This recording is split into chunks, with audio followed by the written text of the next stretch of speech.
Клучниот закон за антидискриминација на кој Холандија инсистираше за датум за почеток на преговорите со Унијата, да биде приоритет на новиот парламентарен состав. Законот падна на уставен, но е исклучително важен за напредокот кон Унијата. Во предвечерија на изборите, дипломатите се обидуваат да добијат цврсто уверување дека тој ќе биде донесен во најбрз можен рок. Преговорите со Унијата започнуваат со кластерот основи или фундаменти и поглавје 23, каде се содржи оваа регулатива. Ние никогаш законот за антидискриминација не го гледавме чисто како барање од Европската унија.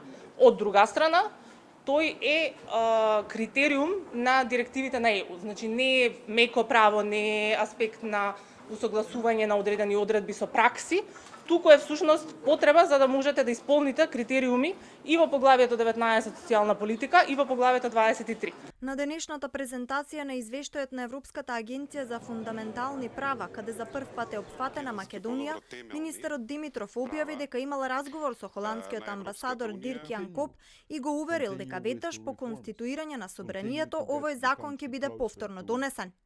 Сепак, според народниот правобранител, законот допрва треба да претрпи измени. Ние како институција по однос на тој закон се уште имаме забелешки и сметаме дека истиот како по однос на телото за заштита е многу слаб.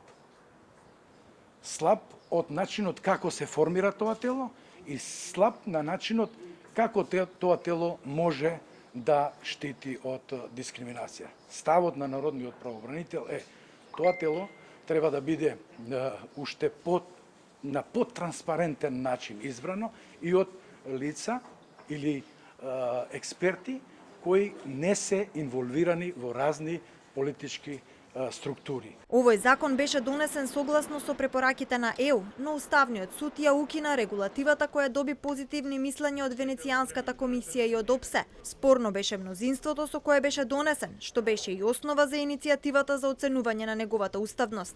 Во меѓувреме се чека на усвојувањето на преговарачката рамка, а секоја од земјите членки има право на свои забелешки.